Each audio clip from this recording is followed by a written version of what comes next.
Hi. Park Grandma's Home Place is also taking care of my koi pond, and today I have let it get very low because the filters need to be cleaned. And when that happens, I'm going to show you how in my situation the filters get clogged up and water pumps out the back, hence the pond gets very low. So let me turn you back around right quick and I'll tell you what we're looking at. This is my all, like all my little baby fish. They've all got names. This is a bunch of iris that I have over here. And if you can see, right over to the side is a clay pot. If you can see the clay pot right there, well, the water needs to be up to the bottom of that clay pot so you can see how far down it is. And what happens is I have two filters. One is attached to this ugly blue pipe, which I hope to change out pretty soon. But there's a filter pump. It's a pump. This is not a filter, but it has a bag over it that filters it. And then right beside it, right in there, is another pump that's in a bag. And one of the pumps goes around to the waterfall. The other pump goes over to these where the pipes come out here. So what's happening, we'll come over here.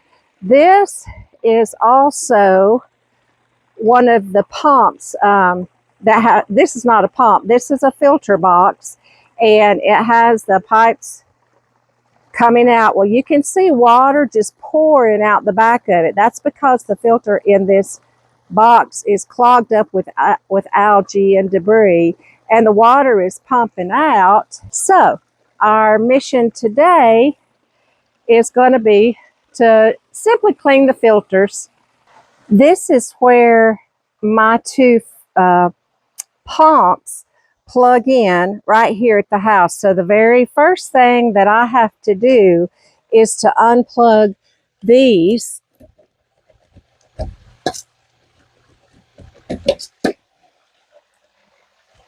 And then that makes the waterfall and the other pipes stop.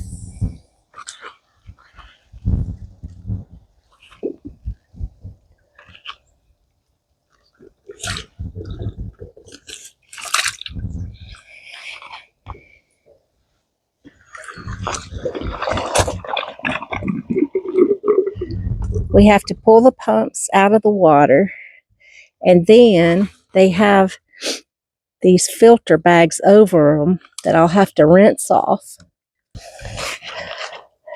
All right, we have both bags. These are the bags that cover the filters. I mean the pumps. I keep saying filter, but it's like a filter bag, and you can see the algae that collects and it gets leaves. So we're going to now clean those.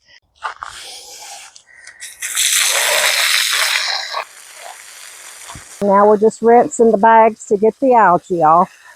All right, both bags are clean.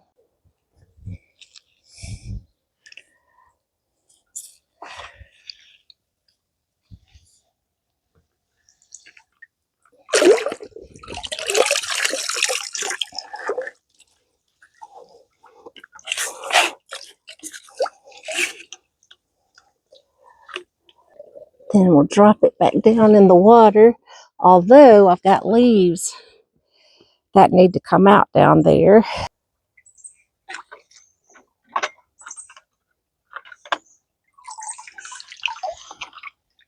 Leaves are one of the worst things to let stay in your pond because they build up, they can get bacteria and cause your fish to be sick.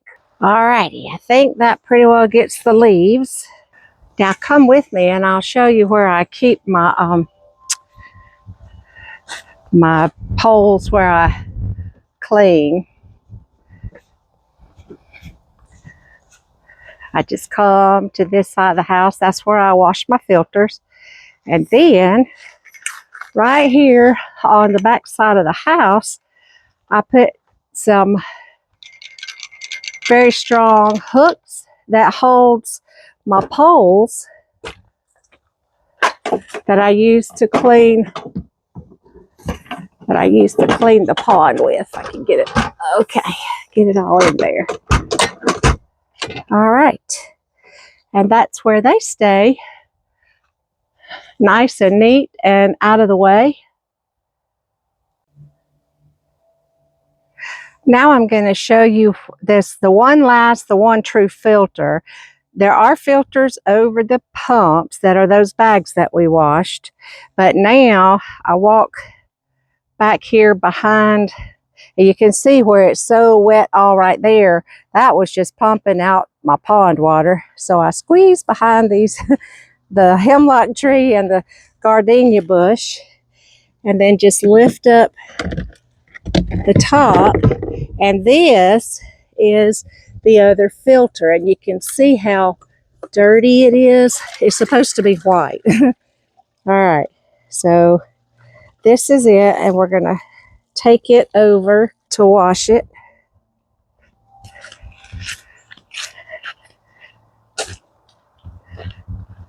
On the rock with the rest of them. You can just see how dirty it is.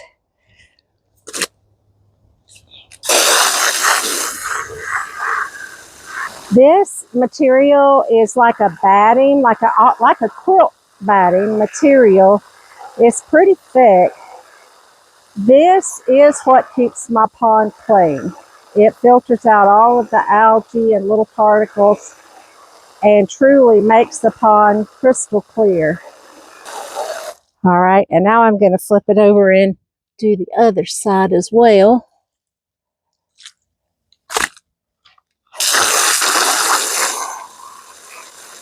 Now with that all clean, we're just going to lay it aside, and we need to wash off the filter. You can see it has a little algae on the side. That helps mostly, but we need to wash this too.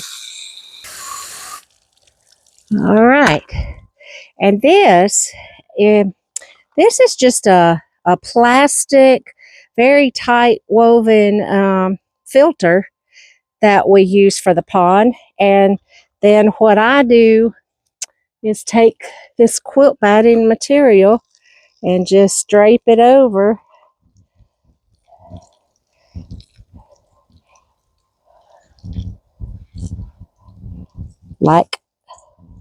like so, and it's ready to go back in the ponds.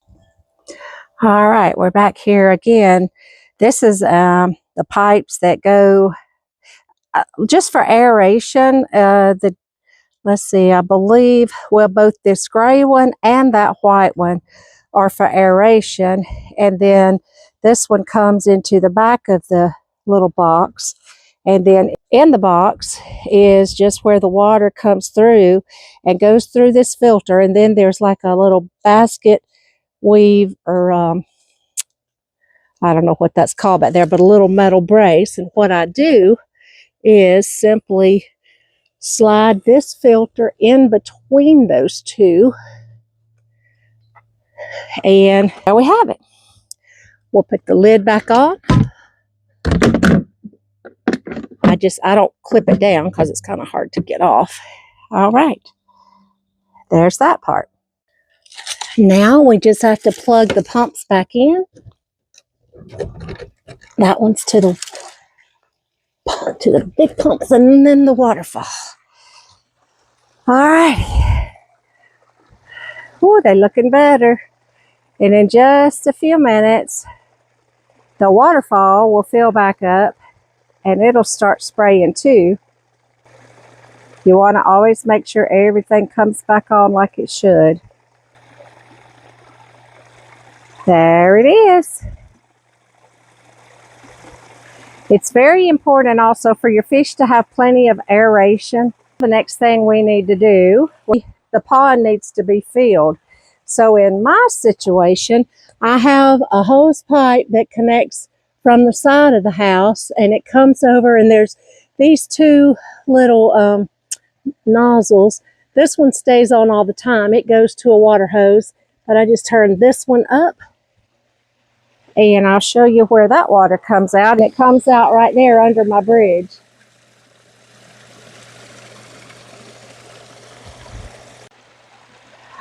All right, mission accomplished. It takes a little bit, but it's so worth it. I enjoyed the sound of the water. It's a little chore that I have to do, but it's something that I so enjoy, especially in the summertime when I can sit on the front porch and watch the fish. Some people think that it's a lot of work and something that's just too much to do. You know, anything in life is a matter of what you put your priorities to and what you want. This pond was here when we bought the house 9 years ago and has been something that I have enjoyed. I've enjoyed watching the fish grow. But so all I have to do really is clean the filters that have the bags. I'm sorry, I keep saying filters. It's not filters. The pumps that have the bags on them that also catches leaves and debris. I have to take those bags off and rinse them. And then that big pump that's in the big box, I do have to clean that one.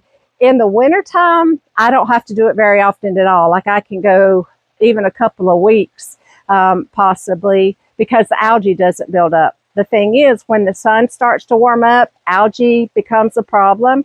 So to keep the pond nice and fresh and pretty and clean, I have to clean those filters. In the heat of the summer, sometimes I do have to do that daily.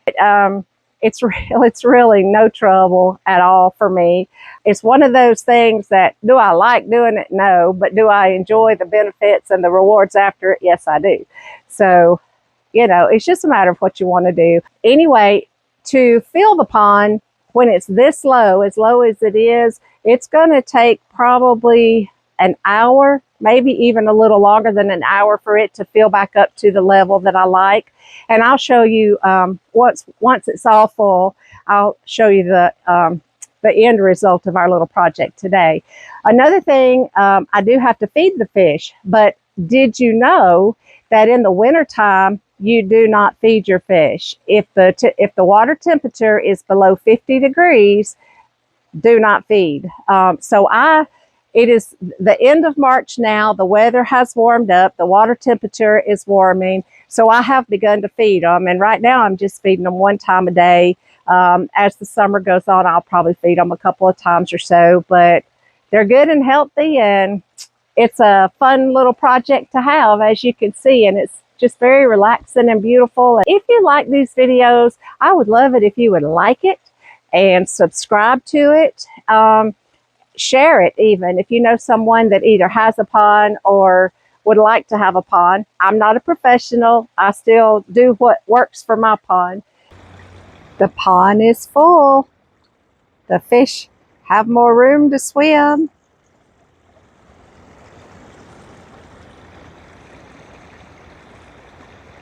The pot over there is where my gauge is as to how much water to put. So we're there.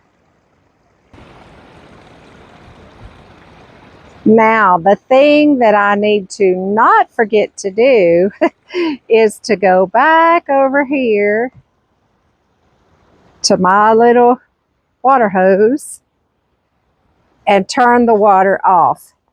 I have forgotten this many times. Remember, this is the little nozzle. We're just going to turn it to the left. That turns it off.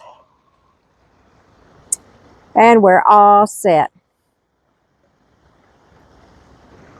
So I hope you enjoyed this little video of how I take care of my pond. Everybody's situation is different, but this is how I do it. This is what works for me, and the enjoyment is just beyond measure. So if you have a pond, or maybe you would like a pond, gives you an idea of the things that have to do just to maintain it. So thank you for watching. Y'all have a great day.